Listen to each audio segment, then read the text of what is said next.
Now that Star Wars The Rise of Skywalker is out in theaters, a lot of fans around the world are very excited and curious about the future of the Star Wars franchise by Disney and Lucasfilm. This is Mike Zero. Make sure to subscribe if you are new to the channel for future Star Wars content. Now, one thing about Episode 9 is that there's no doubt about it that J.J. Abrams used this movie as a foundation to create new Star Wars lore, such as borrowing elements from Star Wars Legends and really planting it into Episode 9. And everything related to the future of this franchise is that we do know that Disney and Lucasfilm, as of right now, they are in a phase of really figuring out exactly where everything is going to go moving forward. In fact, the new Star Wars universe is starting during this month of January of 2020, where throughout the 2020s, for the next 10 plus years, we're going to be seeing all of these different books, novels, TV series, movies, you name it, that will all interconnect to each other to create this new universe that's going to be modeled after the MCU.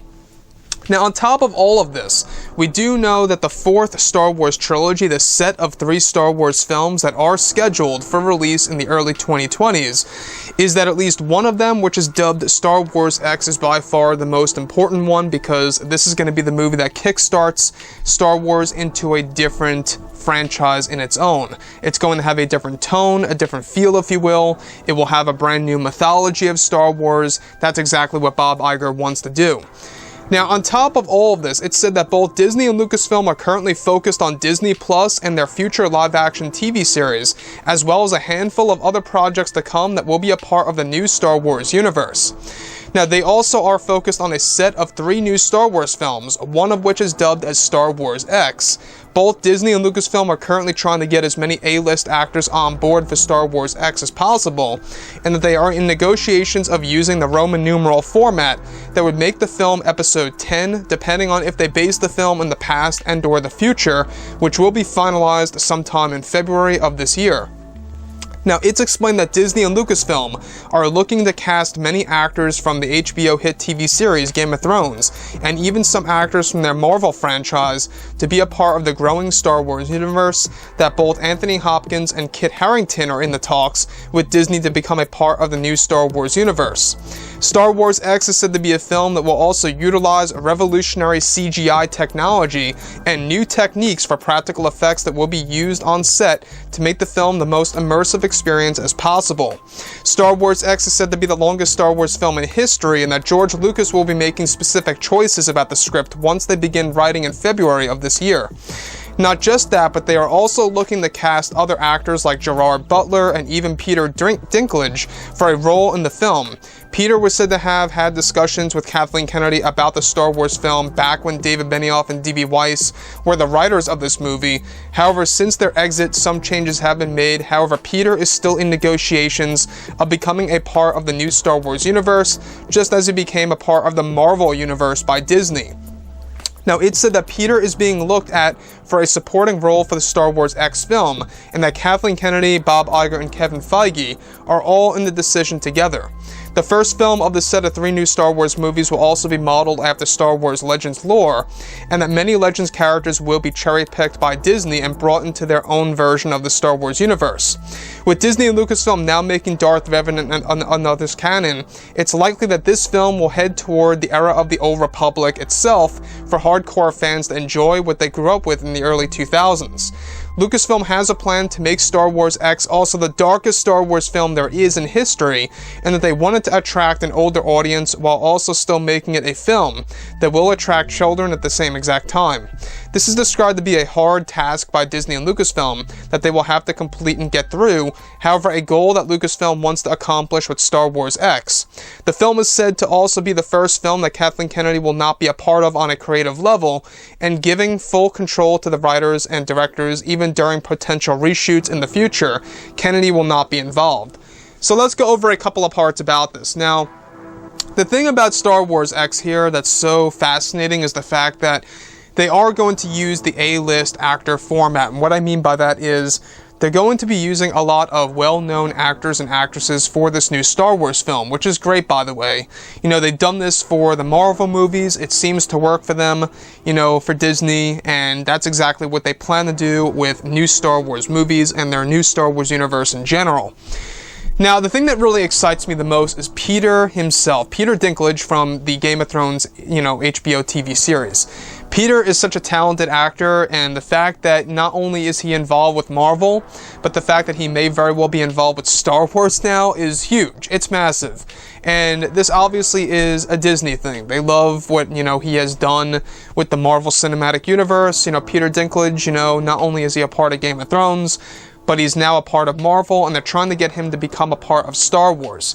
Not just that, Gerard Butler, Anthony Hopkins, and among others like Kit Harington and more are also said to be in the talks for a future Star Wars film, such as this one being Star Wars X.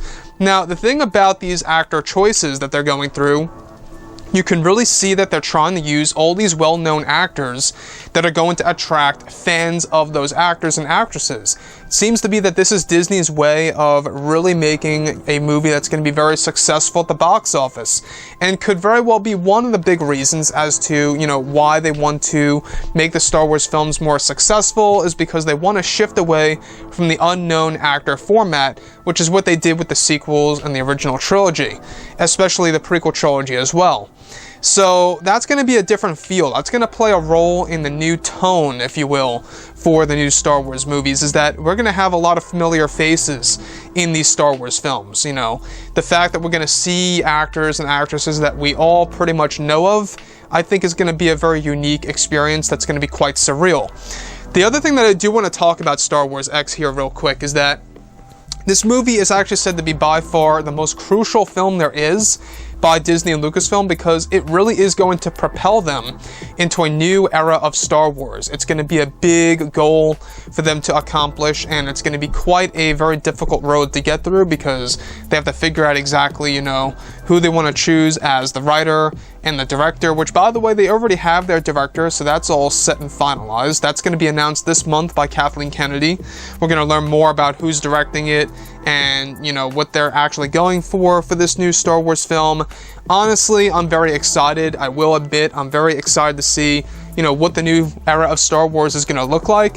Yes, we got 3 Star Wars movies that continue the Skywalker saga, but creating a brand new mythology is something else. Something that will be focused on dark side and light side users and the Force. It's just going to be very exciting, and I think that there's more evidence here that it is pointing to the Old Republic era, is because, well, Disney and Lucasfilm have been making a lot of the Darth characters from Star Wars Legends canon now. Characters like Darth Revan and Darth Trinobrus and Darth Andidu, all these different characters, right, that fall into different eras, and some of which fall into the eras of the Old Republic and Knights of the Old Republic era, like Darth Revan.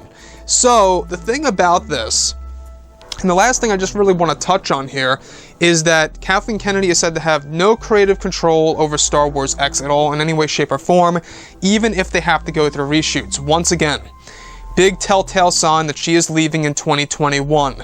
By the time 21 comes around, she's going to be nearly 7 years old. It seems proper for her to retire at that point in time and to actually have somebody else fill in for her, whether that be Dave Filoni or Jon Favreau, or maybe even somebody else that can handle both the creative end and the business end equally, and rightfully so. I think it's going to be a very interesting choice. Hopefully it's going to be the right choice. I'm hoping that Kathleen Kennedy does not choose somebody who's going to be incompetent and somebody that does not listen to the fans. Hopefully it will be somebody like Jon Favreau or like Dave Filoni that really knows Star Wars Legends at its heart and are actual Star Wars fans. And to me, that's exactly what needs to happen. Whoever takes over as president of Lucasfilm needs to be a Star Wars fan. It just has to be that way. I'm sorry. That's how it has to be. Because if you're a president of a company like Lucasfilm, you have to understand the ins and outs of Star Wars, in which Kathleen Kennedy does not, in my own opinion. She relies on a lot of, the teams, the creative teams of Lucasfilm to come up with those ideas. Kathleen Kennedy is just a businesswoman. That's all she really is. She's a producer, she's a businesswoman, she's president of Lucasfilm, you name it. So, with that being said, guys, drop a comment below. Let me know what you think about all of this in the comments. And if you guys did enjoy the content for today, do make sure to drop a thumbs up on this video to support the channel. I thank you all so very much for the kind support, and I'll catch you guys next time.